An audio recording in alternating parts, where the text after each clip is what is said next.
So today is a very special day for me because we're putting a downpipe on the Mark 6. This is my first major mod, so let's see how it goes. So,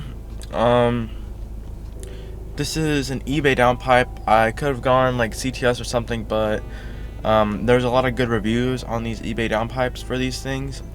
A lot of the times the CTS downpipes, the mount wouldn't line up with the the exhaust support wouldn't line up with the factory holes, and the reviews said this one they did line up, because I was like a big complaint about like the CTS one.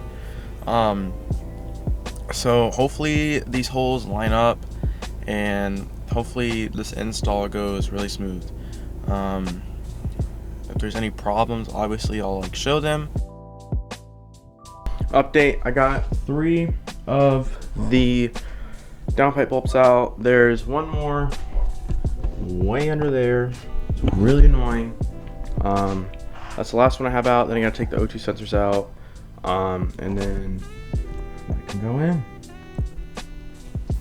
Well, we have a problem. So I'm just working on the car, and all of a sudden, oh, coolant. So my heater core fittings, like the plastic under there, that right there, they were cracked.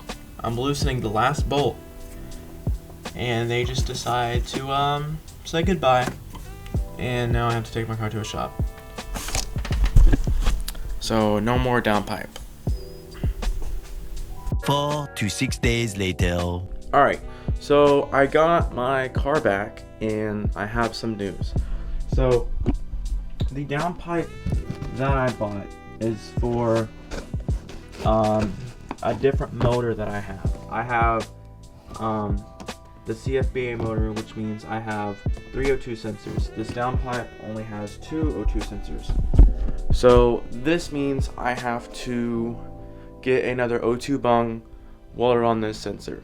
So I still think the car should be louder, so I'm gonna go ahead and do a resonator delete now. That way it's a little bit louder, and then I'm just gonna wait on the downpipe for a little bit. Well, I put bats on it, and I went ahead and took some pictures of that, so I'll overlay them here.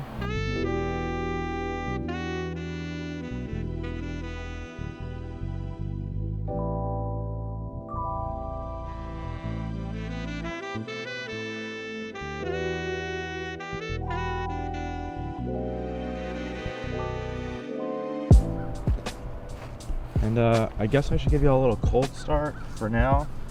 So this is full stock exhaust, nothing done to it.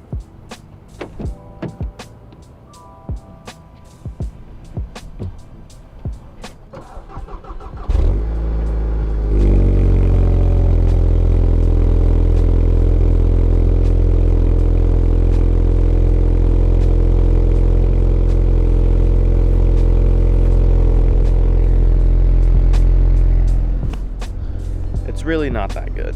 So I'm going to a exhaust shop to make the car louder. I might try to get them to weld a O2 bung on the downpipe, that way I can put it on at a later date. I don't have a lot of time today because I do have to go to work, but I figured since I have the time and the money, let's go ahead and take care of this resonator delete. Let's get it just a little bit louder. So yeah, I guess I'll see you at the shop. I don't know, I might not film. Might be weird just filming at some random dude's shop. We'll see what happens.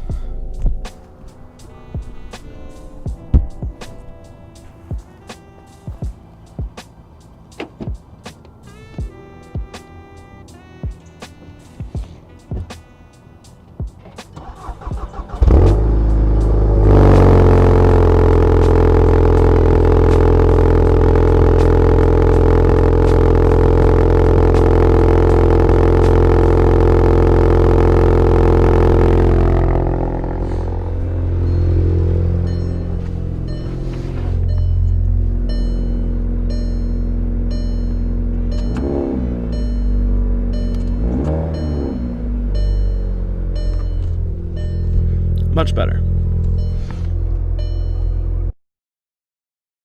Okay, so let me explain what actually happened. So as I was under the car, I was on the last bolt on the exhaust, and all of a sudden I get coolant on me. Like, it's just dripping, and then it just gets worse and worse. And I'm like, what in the world is going on? Obviously I'm frustrated because I'm like, okay, if there's coolant falling, that means something is wrong. And so what had happened is, in the Mark 6, the heater core fittings are plastic, the ones in the firewall that go to the motor. So fittings on the motor, hose, fittings on the heater core.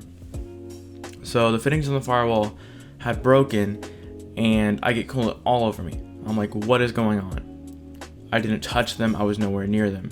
I was making sure I was being careful, where I was, making sure I wasn't going to break anything or anything like that. And it sucks because I was right there. And it just decided to break on me. But kind of a blessing in disguise, because when I took the car to the shop, they took a look at the downpipe, and I got the wrong downpipe for my car. It still fits, everything will line up. It's just my car has 302 sensors, and the downpipe that I got only has 2, so I have to get another O2 bung welded in. That way I can put the downpipe on.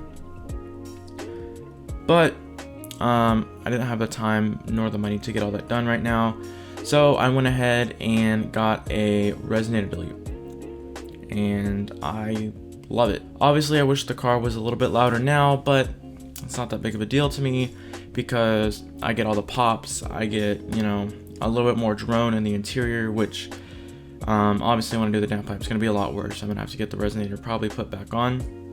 But for now, it's pretty nice. It's not too loud. It's quiet when I'm cruising.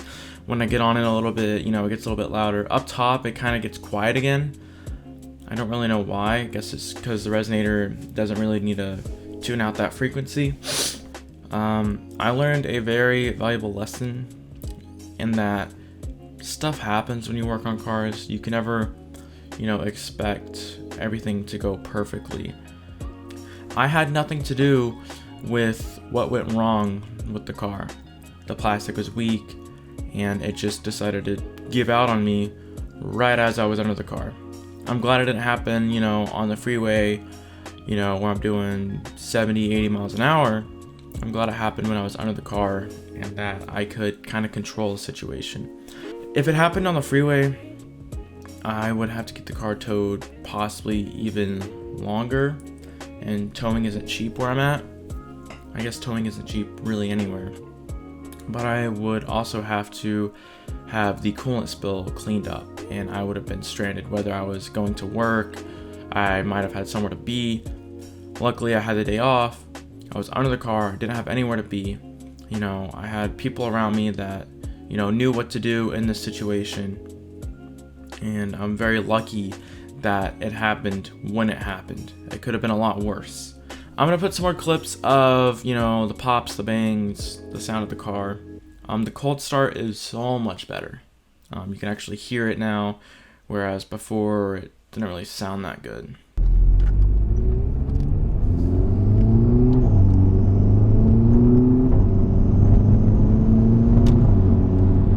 That's all turbo whistle.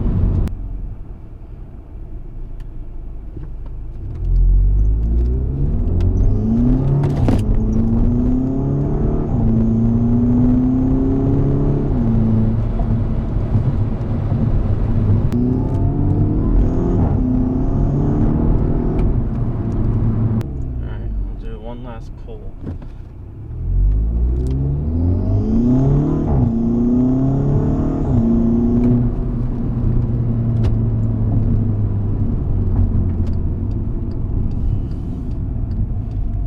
More car content coming real soon.